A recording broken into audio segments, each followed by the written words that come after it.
தரலைன்னா கத்துனா தான் கொடுப்பாங்க.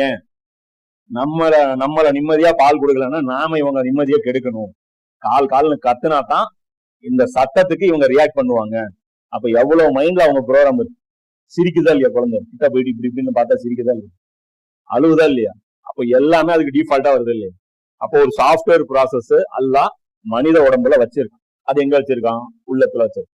புரியுதா? இதுல அடுத்தவனை அடிக்க கூடாதுங்கிறதும் சாஃப்ட்வேர்ல இருக்கு. நம்ம யாரையாவது அடிப்போமா?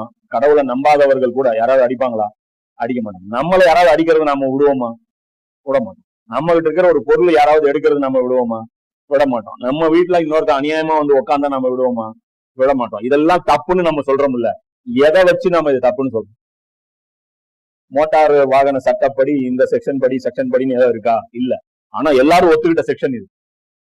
ஒருத்தன் இன்னொருத்தனை அடிக்கூடாது, ஒருத்தன் இன்னொருத்தனை கொல்லக்கூடாது, ஒருத்தன் இன்னொருடைய பொருளை எடுக்க கூடாது, ஒருத்தன் இன்னொருத்தனுடைய மானத்தோட விளையாடக்கூடாது. இது எல்லாரும் ஒத்துக்கிட்ட ஒரு விஷயம் தானே? எல்லாம் ஒத்துக்கிட்ட விஷயம் தானே? ஒருத்தன் பொய் சொல்லி ஏமாத்தலாமா? அப்ப நீ இன்னொருத்தனுக்கு பொய் சொல்லி ஏமாத்தலாமா? ரெண்டு ஒண்ணுதான். புரிஞ்சு போச்சு. இதுல டிஃபரெண்ட் இருக்கா? அப்ப பொய் சொல்லக்கூடாதுன்னு சொல்லி தரது ஒரு நபி வரணுமா? எல்லாருக்கும் தெரியும் பொய் சொல்லக்கூடாதுன்னு. புரியுதா? திருடக்கூடாதுன்னு சொல்றதுக்கு ஒரு நபி வரணுமா? கெட்ட வார்த்தை பேசக்கூடாதுன்னு சொல்றதுக்கு ஒரு நபி வரணுமா? அம்மா அப்பாவை கவனிச்சுக்கணும்னு சொல்லி தரது ஒரு நபி வரணுமா? அப்ப நபி எதுக்கு வரணும்? நம்ம கிட்ட இருக்கிற அந்த அடிப்படை சாஃப்ட்வேரே போதும். நாம செய்யற தப்புகளுக்கு அல்லாஹ்விடத்துல அதை வச்சே நம்ம அல்லாஹ் என்ன போட முடியும்? எக்ஸாம் மார்க் போட்டு நம்மள என்ன பண்ண முடியும்? தண்டனை கொடுக்கறதுக்கு முடியும். ஆனா அல்லாஹ் என்ன தெரியுமா பண்றான்? இதை தாண்டி நபிமார்களையும் அனுப்புறான். இந்த மாதிரி உலகத்துல இந்த சாஃப்ட்வேரை யாரெல்லாம் ரொம்ப கரெக்டா யூஸ் பண்ணாங்களோ அந்த மாதிரியான சொக்க தங்கமான மனிதர்களை அல்லாஹ் செலக்ட் பண்ணி அந்த மனிதர்களுக்கு அல்லாஹ் தன்னுடைய மலக்குமார்கள் வழியாக செய்தி கொண்டு அதுல என்ன இருக்கும்னா இந்த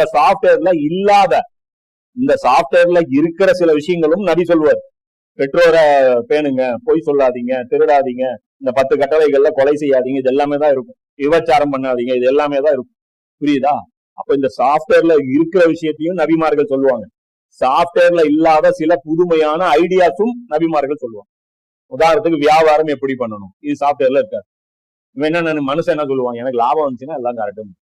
அப்போ அதுல என்ன அல்லாஹ் சொல்லுவான்? அதுல இடையில மோசடி பண்ணாதீங்க, பொருள்ல மோசடி பண்ணாதீங்க. இப்ப இந்த மாதிரியான நம்முடைய உள்ளத்துல இருக்கக்கூடிய சாஃப்ட்வேர்களை உண்மைப்படுத்தக்கூடிய செய்திகளை நபி சொல்லுவாரு. அதன் மூலமா நாம தெரிஞ்சுக்க முடியும் இது அல்லாஹ்வுடைய புறத்திலிருந்து வந்திருக்குன்ட்டு. அதே மாதிரி கூடுதல் சில தகவல் சொல்லுவாரு. நம்மள படைச்ச ஒருத்தன் இருக்கிறாங்கிறதும் நம்முடைய சாஃப்ட்வேர்ல இருக்கிற ஒரு விஷயம். அதனால